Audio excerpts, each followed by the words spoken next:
Roy Casagranda é professor de ciência política em estudos do Oriente Médio em uma universidade no Texas. Em um vídeo intitulado Como Israel Nasceu, ele falou muita besteira. Herzl não estava interessado inicialmente na Palestina. Ele estava pensando em algum lugar como Uganda, relato após relato de famílias palestinas deixando, por exemplo, judeus poloneses se mudarem para suas casas e viverem com eles. E então eles faziam algo tolo como sair de férias, e ao voltarem, a população judaica na casa dizia: Não, não, agora esta é a nossa casa e vocês não podem mais entrar nela. Vou refutar essas afirmações absurdas em um momento, mas antes preciso dizer que fiquei chocado com o quão baixo era o nível. Eu sou um cara legal, pelo menos é o que minha mãe diz, e tento focar no argumento, não na pessoa. Mas de um professor de ciência política, eu espero um padrão muito mais alto.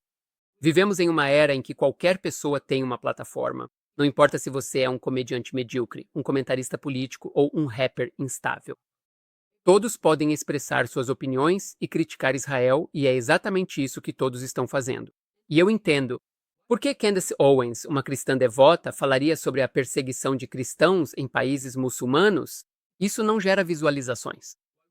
Por que Piers Morgan cobriria a maior guerra e crise humanitária do Oriente Médio hoje, a guerra no Iêmen, se ele pode apresentar mais um debate sobre Israel? Sem judeus, sem visualizações? E eles vivem de visualizações.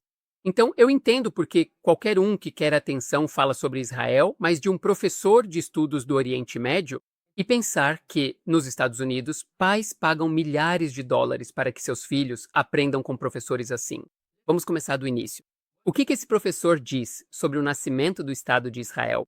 O sionismo nasceu no final do século XIX como resultado do caso Dreyfus.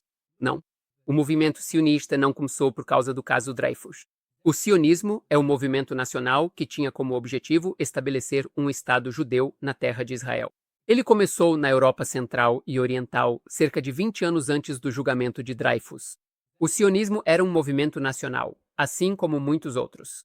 Na verdade, a Primeira Guerra Mundial foi em grande parte impulsionada pelo surgimento do nacionalismo e pelo colapso dos impérios. Muitos países do mundo hoje nasceram da queda de impérios após a Primeira e a Segunda Guerras Mundiais. O sionismo e Israel não são diferentes. Herzl não estava inicialmente interessado na Palestina. Ele estava pensando em algum lugar como Uganda. Não acredito que um professor possa dizer isso. Herzl originalmente queria Uganda? Não. Herzl queria a terra de Israel. Então, o que era o plano de Uganda? Em 1903, houve pogroms contra judeus na Rússia que chocaram o mundo judaico. Herzl não havia conseguido negociar com os otomanos, que governavam a terra de Israel na época, mas os britânicos ofereceram um território no que então era chamado de Uganda. Hoje, isso faz parte do Quênia. Alguns consideraram a proposta como uma opção temporária, mas no final, Herzl e o movimento sionista a rejeitaram. Dizer que Herzl originalmente queria Uganda é uma mentira descarada. E a partir dessa mentira, ele passa diretamente para o antissemitismo. De uma forma muito estranha, o que aconteceu foi a criação de uma população de europeus brancos que queriam conduzir um empreendimento colonial. Os judeus queriam um lar nacional onde não fossem perseguidos.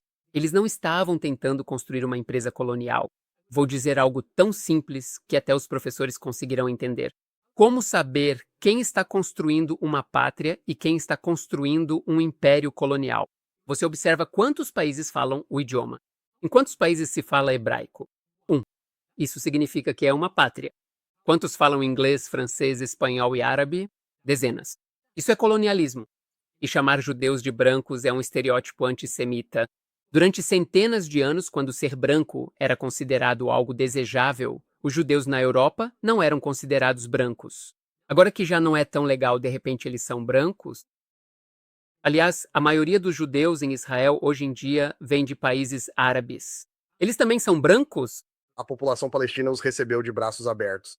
Eles viam isso como uma espécie de consequência natural. Em parte porque, historicamente, judeus, muçulmanos e cristãos no Oriente Médio se davam bem. Não quero soar muito duro, mas como você sabe que alguém não sabe do que está falando? Se disserem que os palestinos receberam os judeus de braços abertos e estão falando dos anos 1920 e 1930, claramente não conhecem a história. Porque a identidade palestina nem sequer havia sido inventada até a década de 1960. É como alguém dizer, em meados do século XIX, a União Soviética decidiu. A União Soviética não existia em meados do século XIX.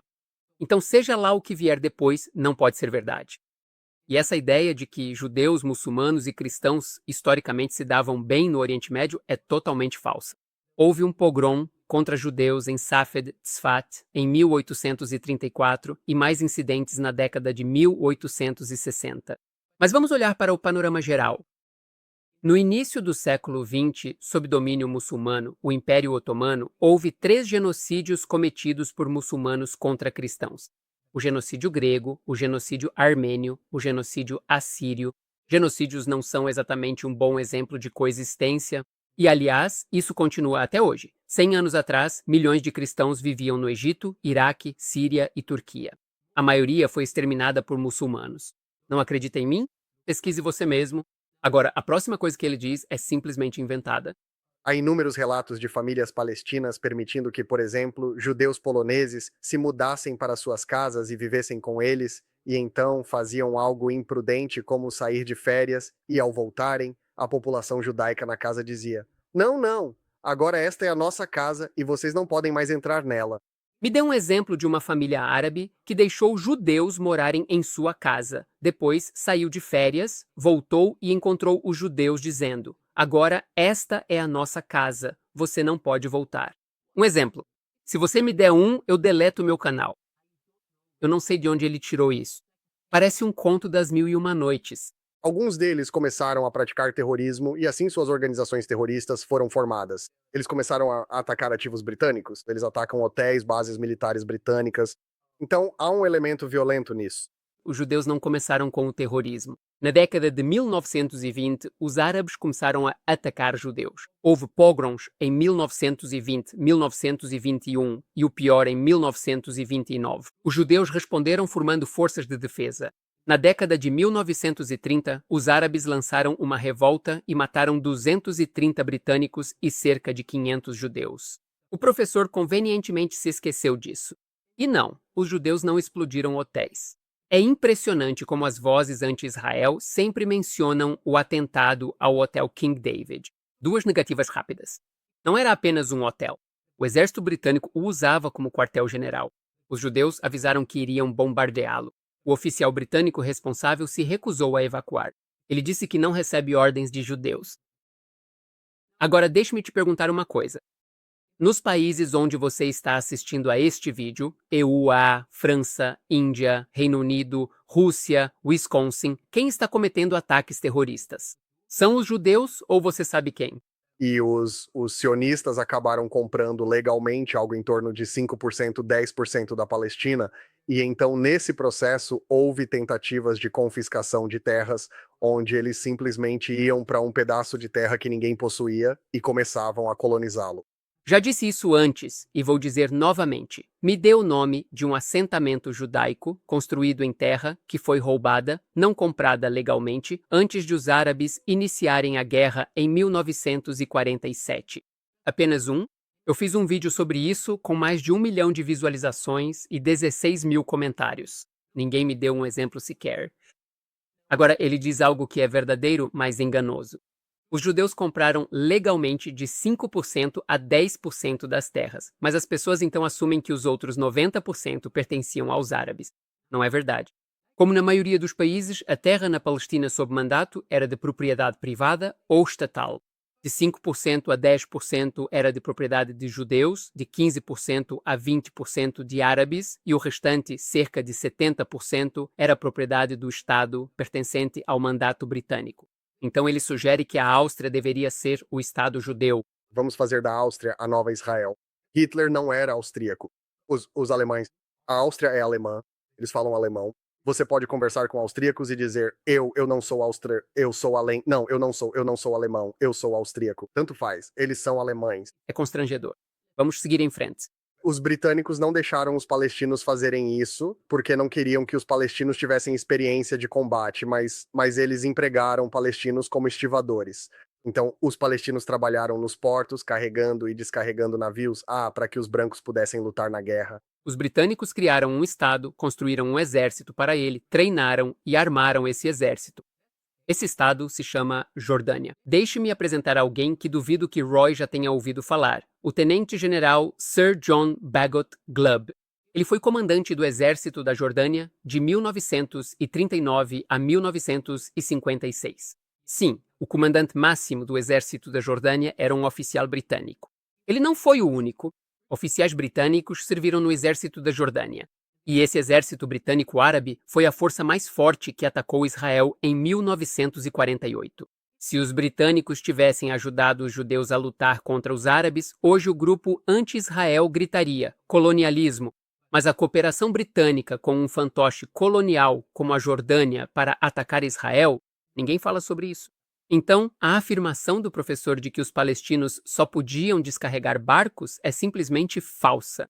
A votação pela divisão deu a Israel cerca de 55% da Palestina e deu aos palestinos 45%. Então, os 55% que iriam para Israel, essa terra seria para criar um estado exclusivamente judeu, e os 45% que iriam para a Palestina seriam para cristãos, judeus e muçulmanos. De novo, não sei de onde ele tirou isso, de que o Estado judeu deveria ser só para judeus e o Estado árabe para muçulmanos, cristãos e judeus. Primeiro, o Plano de Partilha, de 1947, propôs um Estado judeu e um Estado árabe, não um Estado palestino, porque a identidade palestina só foi inventada 20 anos depois. Não existe nenhum documento de 1947 ou 1948 que mencione um Estado palestino, apenas um Estado árabe. Após a guerra, não restou nenhum judeu vivo nas áreas capturadas pelos exércitos árabes. Em Israel, permaneceram 160 mil árabes, e sobre o plano de partilha, nenhum líder árabe disse que era injusto. Todos disseram apenas uma coisa: vamos destruir o Estado judeu, não importa o quão pequeno ele seja. Os três principais líderes árabes na Palestina do mandato nos anos 40 estavam na Alemanha nazista: Hassan Salameh, Kawakji e Amin al-Husseini. Aliás, quem nomeou Husseini como líder dos árabes na Palestina? Os britânicos. De alguma forma, todo orador anti-Israel esquece que, durante a Segunda Guerra Mundial, a liderança árabe transmitia propaganda nazista de Berlim. Os árabes rejeitaram isso. Os israelenses invadiram. Eles declaram sua independência. O que é um empreendimento colonial. Eles invadem e conquistam a Palestina. Há uma guerra, a guerra de 1948. Essa frase não faz sentido. Ele diz que os árabes rejeitaram a partilha e depois diz que os judeus invadiram. Não, os judeus também não gostaram do plano. Sob o mandato, eles tinham sido prometidos tudo, incluindo a Transjordânia. Mas eles concordaram em fazer um compromisso. Os árabes disseram não e começaram uma guerra para exterminar os judeus. Eu poderia continuar, mas acho que você já entendeu a ideia. Normalmente, eu teria uma ou duas frases finais, mas neste caso não há nada a dizer. Estudei a história de Israel com professores que são verdadeiros professores, como Moti Golani, Yoav Gilber, Benny Morris e Jihi Weitz, professores cujo conhecimento deixa qualquer um impressionado. E ouvir isso é simplesmente constrangedor. Se você conhece estudantes de ciência política ou estudos do Oriente Médio, envie este vídeo para eles. Espero de verdade que eles tenham professores melhores. Obrigado aos meus apoiadores. Por causa de vocês, posso continuar fazendo mais vídeos. Inscreva-se no canal e, se tiver algum vídeo que queira que eu desminta, deixe o link nos comentários abaixo. Até a próxima. Yalla, tchau!